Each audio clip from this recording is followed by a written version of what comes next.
Space, as it turns out, was not the final frontier. It was more like an overcrowded highway with terrible signage and even worse drivers. For millennia, the various sentient species of the Milky Way had been zipping around in increasingly elaborate vessels, each civilization measuring its worth by the size, speed, and shininess of its fleet. "Behold, our new quantum-shifted hyperluminal cruiser," the Axolians would proclaim, their gelatinous bodies quivering with pride as they unveiled yet another gleaming monstrosity that bent several laws of physics while somehow adhering to the most important one: you need a ship to travel through space. The rule was simple and, until recently, undisputed. Even the most advanced species, those smug tentacled Veloxians who had been spacefaring for over 50,000 years, accepted this fundamental truth. You want to go from planet A to planet B? You need something to carry you there, preferably with comfortable seating and decent food synthesizers. This created a convenient hierarchy in galactic politics. At the top sat the ancient spacers, civilizations with millions of years of experience building increasingly ridiculous spacecraft. Their massive fleets controlled trade routes, their shipyards were the size of small moons, and their ambassadors never missed an opportunity to reminisce about the good old days when younger species were still figuring out which end of a rocket was which. Below them were the established travelers, those who had mastered faster-than-light travel but hadn't yet figured out how to be insufferable about it. They built functional, sometimes elegant vessels that quietly went about their business without much fanfare. Further down were the Newbies, species who had just figured out how to leave their solar systems without accidentally sterilizing their home planets in the process. They were tolerated at diplomatic functions, but generally patted on the head and told to come back when they'd developed proper antimatter containment. And then there were humans. Humans had burst onto the galactic scene with all the subtlety of a supernova in a library. Their first interstellar ship had been a cobbled-together mess of retrofitted chemical rockets, primitive fusion drives, and what appeared to be duct tape. Lots of duct tape. The vessel had been spotted by a Veloxian survey team, who initially mistook it for space debris until it transmitted a message that consisted primarily of enthusiastic greetings and a request for directions. "They made it here in that?" The Veloxian captain had spluttered through 3 of his speaking tubes simultaneously, a sign of extreme distress in their culture. "That's not a spaceship. That's a suicide booth with delusions of grandeur." Nevertheless, humans were welcomed into the galactic community with the standard mixture of condescension and anthropological curiosity reserved for emerging species. They were assigned the customary observation period, during which more established species could study them, while pretending to offer guidance. What puzzled everyone was the humans' apparent lack of interest in improving their spacecraft. While they eagerly absorbed information about alien cultures, medicines, and entertainment, they became particularly fond of Draxian reality shows. They seemed oddly unimpressed by the technological marvels of advanced starships. "Have you seen the new Zelta-class battlecruiser?" a well-meaning Pertuvian diplomat asked a human representative during a cultural exchange. "It can traverse the galaxy in 3 standard weeks and has artificial gravity that doesn't make your internal organs switch places." "That's nice," the human had replied, with a polite smile that didn't quite reach their eyes. "We're working on something different." That something different became the subject of intense speculation throughout the galactic community. Intelligence agencies from 17 different species had operatives on Earth, all trying to figure out what the humans were planning. The reports they sent back were confusing at best. "They're building some kind of network," reported one agent. "Massive facilities all over their planet, connected by data transfers but no physical transport systems. They keep talking about quantum entanglement and consciousness transference," noted another. "But they're still using silicon-based computing. It makes no sense." The Galactic Council, that esteemed body of representatives who spent most of their time arguing about shipping tariffs and which species made the best intoxicants, finally took notice when humans began declining invitations to diplomatic functions, citing their focus on the project. "What exactly are they working on?" demanded the Axolian High Chancellor, their translucent skin flashing warning colors. "Every species focuses on better ships after first contact. It's practically a universal constant." The Veloxian delegate waved a dismissive tentacle. "Whatever it is, it can't possibly alter the fundamental realities of interstellar travel. Even we, with 50 millennia of technological development, understand that physical vessels are necessary for transporting biological entities through space." "Perhaps," offered the Zintari representative, whose species was known for their irritating tendency toward philosophical musings, "they have discovered something we have overlooked." This suggestion was met with the diplomatic equivalent of eye-rolling, a synchronized shifting of various appendages and sensory organs expressing disbelief. Meanwhile, Earth had gone suspiciously quiet. Human representatives still attended critical meetings but offered little information about their homeworld's activities. Trade continued, but human merchants seemed to be stockpiling certain materials, particularly exotic elements and compounds associated with quantum physics research. "They're building something big," reported a Draxian spy who had managed to infiltrate a human research facility by disguising himself as a vending machine. "But it's not a ship. It looks more like, well, I'm not sure what it looks like. It's as if they're building doorways. Just doorways, standing alone, connected to massive power sources." The Galactic Security Committee dismissed these reports as misinterpretations. After all, what could a species barely a century into spaceflight possibly discover that the ancient civilizations had missed? The humans were probably just building ceremonial arches to commemorate their entrance into galactic society. Many young species went through such phases of architectural exuberance. And so the galaxy continued its business as usual, secure in its understanding of the universal laws of transportation. Species built ships, ships carried people and goods, and the great dance of interstellar commerce and politics continued unchanged. Right up until the day when everything they thought they knew about space travel was turned inside out and shaken until its lunch money fell out. The first hint that something unprecedented was about to occur came when every human ship, those primitive duct-taped monstrosities that other species snickered at behind their manipulative appendages, simultaneously returned to Earth. Every single one of them, from diplomatic shuttles to trade vessels, regardless of where they were in the galaxy, broke off whatever they were doing and headed home. "Well, that's odd," understated the Pituvian diplomat, watching the last human vessel depart from the galactic hub. "Do you think they're having some sort of cultural festival?"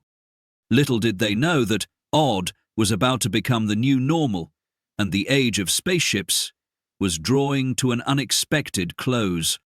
3 standard weeks after the great human ship recall, an invitation arrived at the galactic hub.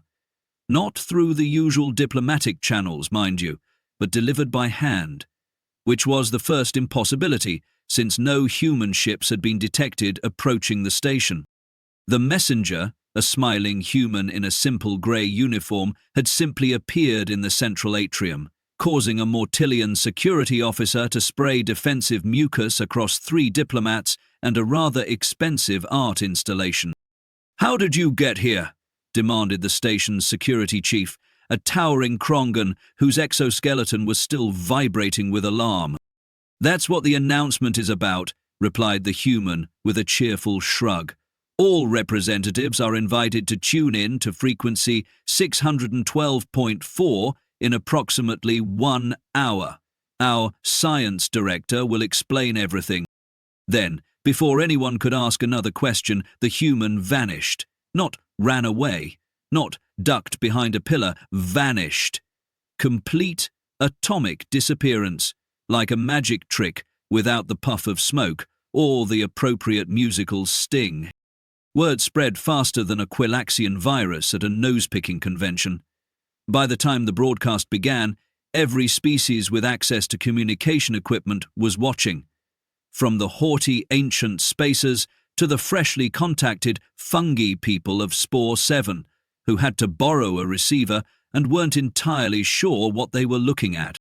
The transmission showed a human in what appeared to be a laboratory, surrounded by equipment that made absolutely no sense to the watching alien engineers. Where were the propulsion systems, the navigation arrays, the life support mechanisms? Instead, there were rings of metal standing on end, glowing with soft blue light, connected to devices that seemed to be measuring quantum states. "Greetings, citizens of the galaxy," began the human, who wore a lab coat with far too many pockets. "Today, we are pleased to announce that the Human Quantum Displacement Project has achieved its primary objective. After 50 years of research, we have successfully developed technology that renders traditional spacecraft obsolete." A collective scoff echoed across 1,000 worlds. Obsolete?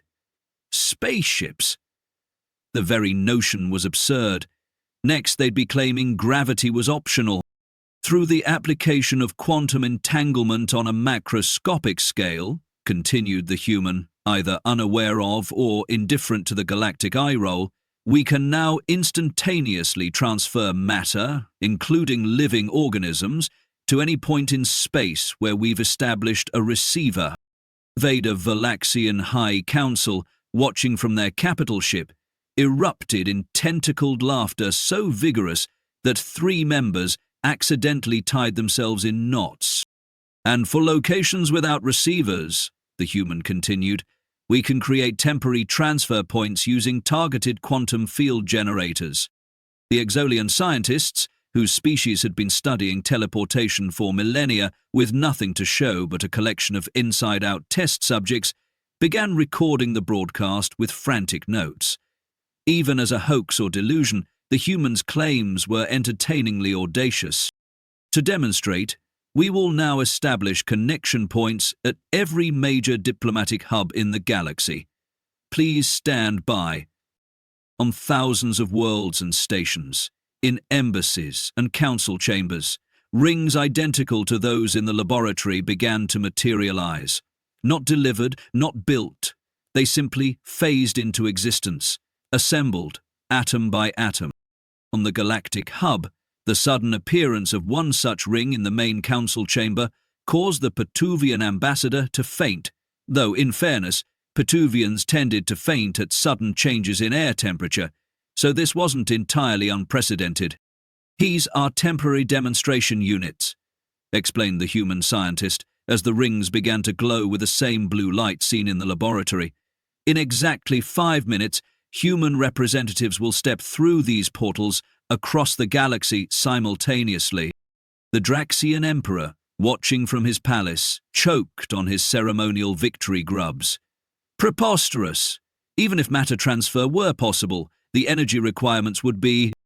His statement was cut short as the ring before him flared brightly and a human stepped through as casually as someone entering through a doorway. "Greetings, your luminance," said the human with a slight bow. Similar scenes played out across the galaxy, humans appearing simultaneously on worlds thousands of light-years apart, exchanging pleasantries with stunned alien leaders as if they just popped over for tea, rather than violating every known law of physics. In the Valaxian flagship, the Admiral's chromatophores were cycling through colours so rapidly that several crew members had to look away to avoid seizures. "How is this possible?" demanded the Admiral, all 8 eyes blinking asynchronously in distress. "Our scientists have determined that quantum teleportation cannot preserve consciousness. The energy requirements alone would—" "Oh, we don't transfer energy," explained the human representative cheerfully. "That would be wasteful. We just send information." "Information? But you're standing right here. You have mass." "Actually, "I'm mostly empty space," replied the human, with the kind of smile that suggested they were enjoying this far too much. "Like everything in the universe, we simply rearranged the local empty space to match our pattern." A Zintari philosopher, watching this exchange, promptly retired to contemplate the existential implications. 3 Axolian physicists spontaneously molted from the stress. Meanwhile, at the galactic hub, the emergency session of the Security Council was descending into chaos. The Kronan representative was demanding immediate military action against this human sorcery, while the Mortillian delegate was quietly trying to determine if the human in the room could be absorbed for further study. "This changes everything," whispered the ancient Tellurian observer, whose species had been traveling the stars for millions of years. "If ships are no longer necessary, shipyards employ billions," shouted the Pertuvian trade minister, who had recovered from their fainting spell but was still looking peaky. "Our economies are built on vessel production, maintenance, fuel refinement. Not to mention our military advantage," growled the Krogan. "Our fleets protect our territories. Without ships..." The human representative in the council chamber cleared their throat, drawing all eyes, stalks and sensory pits in their direction. "We understand this technology is disruptive," they said with magnificent understatement, "which is why we're offering to share it." The room went so quiet you could hear a microbian pin drop, which, given their size, would be quite a feat of acoustics.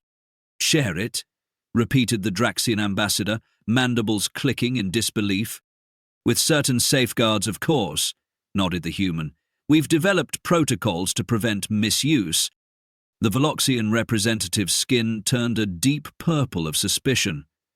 "And what would stop you from appearing inside our most secure facilities? Our private quarters? How can we defend against enemies who need no ships to invade?" The human smiled. "That's the beauty of it. The system has built-in consensus protocols. Unauthorized transfer is impossible. Think of it as, well, as cosmic etiquette." "Etiquette?" spluttered the Krungan, whose culture had 47 different words for conquest and none for please. Before the conversation could devolve further, every communication device in the chamber signaled simultaneously. Reports were flooding in from across the galaxy. Humans had appeared on every inhabited world, every space station, every colony and outpost. Not in massive numbers, not as an invasion force, just enough to demonstrate that distance had become meaningless to them. In the stunned silence that followed, the human representative casually checked a device on their wrist. "I should mention that all human ships have been retrofitted as emergency evacuation vessels for species without teleportation technology. Old habits die hard, and we thought they might still be useful for something." And just like that, with a gentle smile and a casual reorganization of the fundamental principles of galactic transportation, humanity had transformed from the new kids on the block to the species that had rendered everyone else's prized possessions obsolete. The ancient hierarchy of spacefaring prowess had just been toppled by a species that decided spaceships were simply too much bother. The next 3 galactic standard months could best be described as organized chaos, though the organized part was being generous. Stock markets crashed faster than a Yintalian boulder hippo through thin ice. The once mighty Shipbuilders Guild of Axolius 7 declared bankruptcy so quickly that the announcement was still being read when the bailiffs arrived. "It's a temporary market correction," insisted economic experts across 17 sectors.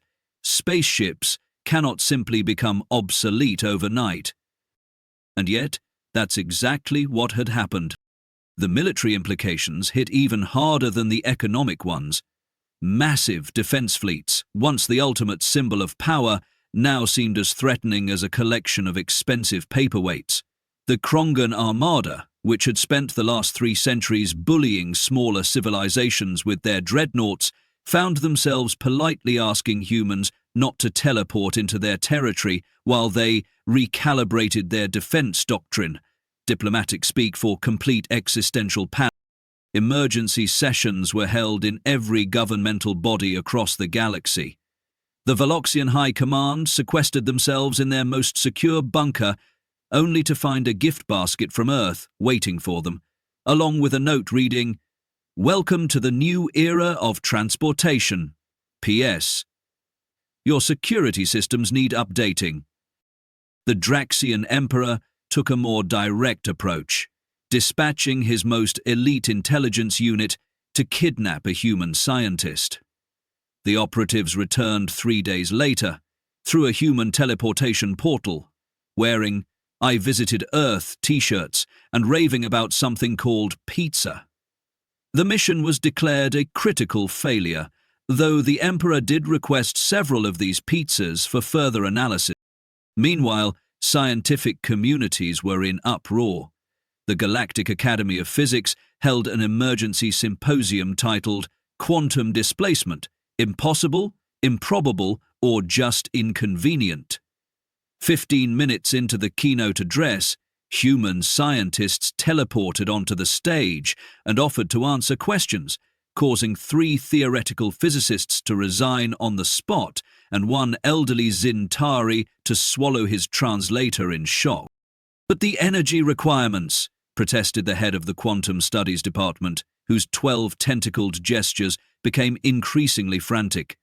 "The computational power needed to map and transmit a conscious being would exceed the output of—" "You're thinking too linearly," interrupted the human physicist, with the patience of someone explaining colors to a deep-sea creature. "We don't need to map every atom, we just need the pattern." "The pattern? Think of it like a song.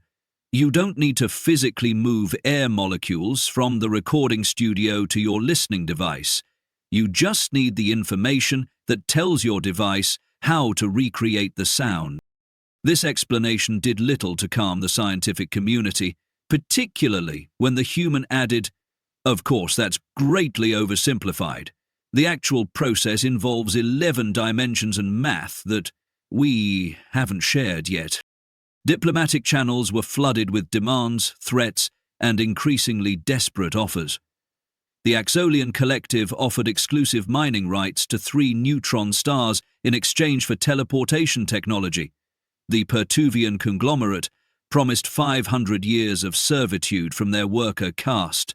The Krungan Empire simply sent a message reading, "Name your price." The human response to all these overtures was polite but firm. "We'll share the technology gradually, with proper safeguards.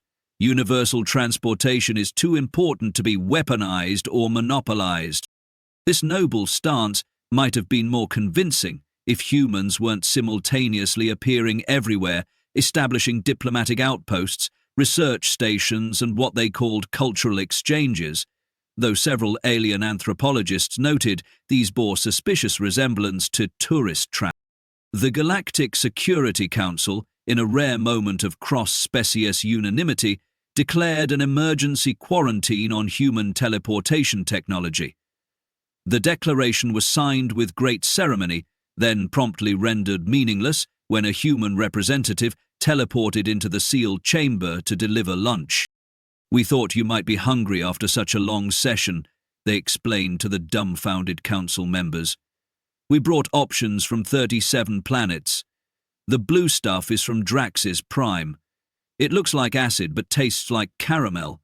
Weird, right?" More concerning than the diplomatic and scientific upheaval was the cultural shock rippling through galactic society. Species that had defined their identity through their magnificent vessels found themselves in existential crises. The stellar nomads of the Perseus Arm, who had lived on generation ships for millennia, held emergency philosophical conclaves to determine if they were still nomads if they could simply teleport wherever they wished. Religious institutions scrambled to incorporate this paradigm shift into their cosmologies. The high priests of Valox issued an edict declaring teleportation spiritually identical to conventional travel, just with fewer bathroom breaks. The Zintari contemplatives took a different approach, deciding that teleportation proved their ancient belief that physical reality was an illusion, though this was cold comfort, as their meditation retreat centers, strategically built on remote and difficult-to-reach worlds, saw attendance plummet. Conspiracy theories flourished. A particularly popular one suggested that humans were actually ancient aliens returning to reclaim the galaxy and had merely been pretending to be primitive. Another posited that human teleportation was actually mass cloning and memory transfer, meaning that human travelers were dying and being replaced by copies with each journey. The humans themselves seemed amused by these theories, neither confirming nor denying them, which only fueled further speculation. Amid the panic, some entrepreneurial species tried to adapt rather than resist. The Pituvian Tourism Board quickly rebranded their resorts as traditional space travel experiences, offering luxury cruises for those who wanted to journey as our ancestors did, at the stately pace of near-light speed. Bookings were disappointing. 6 months after the initial revelation, the galaxy had reached the bargaining stage of grief. The most powerful civilizations formed the Coalition for Controlled Teleportation, demanding that humans establish clear protocols for this technology. "We cannot have people simply appearing anywhere they wish," argued the Draxian representative. "There must be regulations, permissions, customs inspections." The human delegate nodded sympathetically. "Of course. That's why we've established teleportation hubs at all major ports and capitals. We respect sovereignty and privacy." "But your people can still go anywhere," protested the Veloxian admiral. "Only for official diplomatic and emergency purposes," assured the human. "Regular travelers use the hubs, just like they used to use spaceports. We're not barbarians." This concession helped ease tensions somewhat, though the fact remained: humanity had fundamentally altered the nature of galactic society in less than a year. Species that had looked down on humans as primitive newcomers were now scrambling to establish friendly relations with Earth. And somewhere in the vast bureaucracy of the Galactic Records Office, a clerk was updating the official species classification guide. Under humans, where it had once read emergent spacefaring species, chemical propulsion, it now stated post-transportation civilization, approach with caution and an open mind. 1 standard galactic year after the great teleportation revelation, the Milky Way had settled into a new normal that would have been unimaginable to previous generations. The catastrophic economic collapse predicted by so many experts had failed to materialize, though not for lack of trying. Instead, a curious transformation had taken place. The mighty shipyards of Exolia 7, once dedicated to creating massive interstellar cruisers, now manufactured teleportation rings.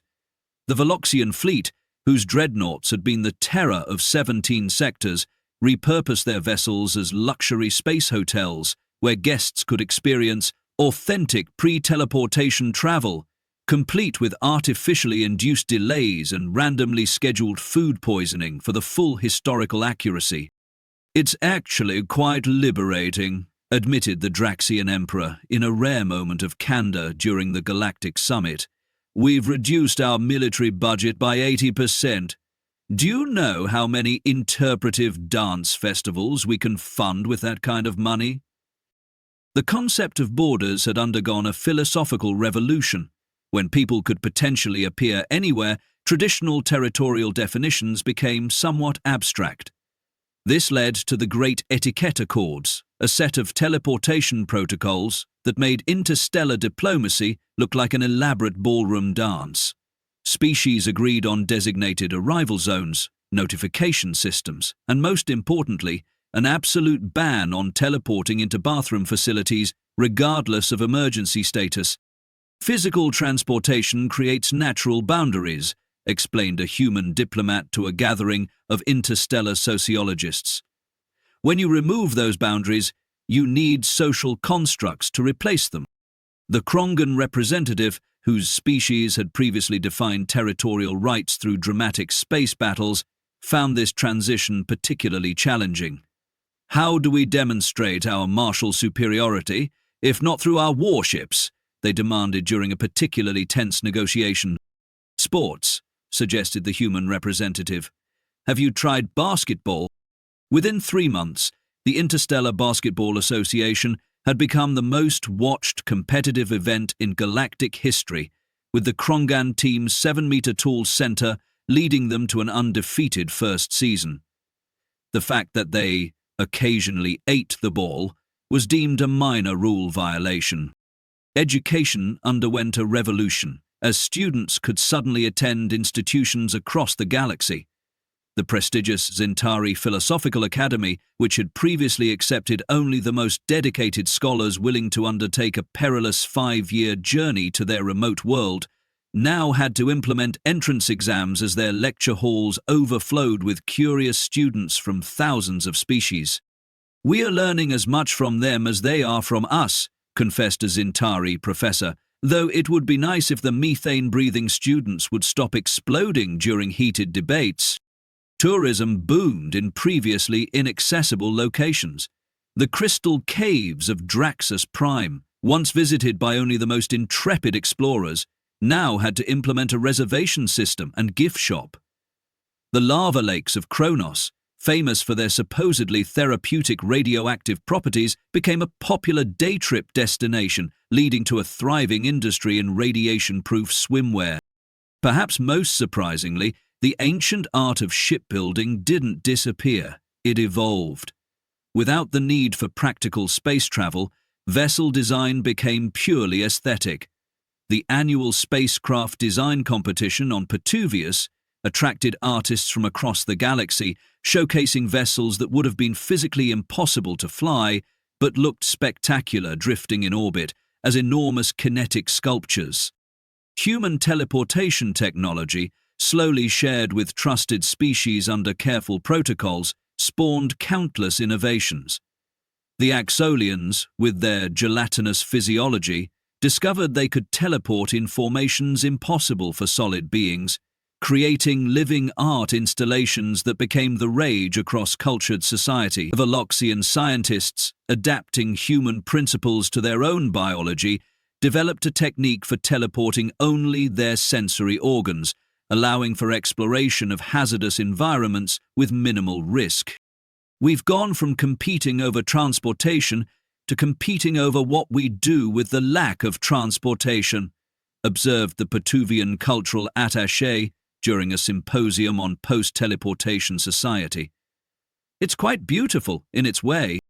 Not every adaptation was smooth. The spaceship insurance industry collapsed overnight, leading to the famous actuarial riots on financial worlds, where displaced risk assessors armed with probability calculators rampaged through the streets, desperately trying to find something new to insure. They eventually settled on teleportation malpractice coverage, creating policies for such unlikely events as arrival with swapped limbs and materialization inside solid objects. Crime evolved too. The Galactic Security Force created a specialized teleportation enforcement division after several high-profile incidents, including the notorious quantum bank heist, where perpetrators teleported directly into sealed vaults. This led to the development of quantum-entangled security systems that could detect unauthorized matter transfer, technology ironically based on human principles but refined by the Veloxians, whose centuries of paranoia finally found productive application. Cultural exchange accelerated at unprecedented rates. Cuisine from thousands of worlds became available everywhere, though not always successfully. The Draxian attempt to market their prized fermented larvae paste to humans resulted in what diplomatic historians now tactfully refer to as the Great Vomiting Incident, which nearly sparked an interspecies incident until humans introduced Draxians to hot sauce, creating an unlikely culinary alliance. Religious pilgrimage, once a cornerstone of many galactic faiths requiring arduous journeys to sacred sites, transformed into experiences focused on the spiritual journey rather than the physical one. The high priests of Valox created elaborate pre-teleportation rituals, including 3 days of meditation before instantaneous arrival at their holy temples, a practice human tourists found bewildering but respected nonetheless. Educational exchange programs flourished. The first Krongan to graduate from a human university delivered a commencement speech that entered galactic legend. "I came to study war tactics. I learned interpretive dance instead. The universe is stranger than we can imagine, but teleportation makes it a smaller place to be strange in." A standard decade after humanity's revelation, a ceremony was held at the galactic hub to commemorate what was now called the Transportation Revolution. Representatives from every major civilization gathered to unveil a monument, a decommissioned spaceship transformed into a public garden, with teleportation portals at its heart connecting to similar monuments across the galaxy. The human representative, standing before the assembled dignitaries, offered a toast to a galaxy where distance is no longer destiny. The Valoxian elder, whose species had once led the galaxy in spacecraft technology, raised their ceremonial cup with a tentacle that no longer flashed colors of distress. And to the species who reminded us that progress isn't always about building bigger things. Sometimes it's about realizing you don't need the thing at all. Across the stars, through countless teleportation portals on worlds that had once seemed impossibly distant from one another, glasses, appendages, and absorption membranes were raised in agreement. The age of spaceships had ended, and the galaxy was all the closer for it.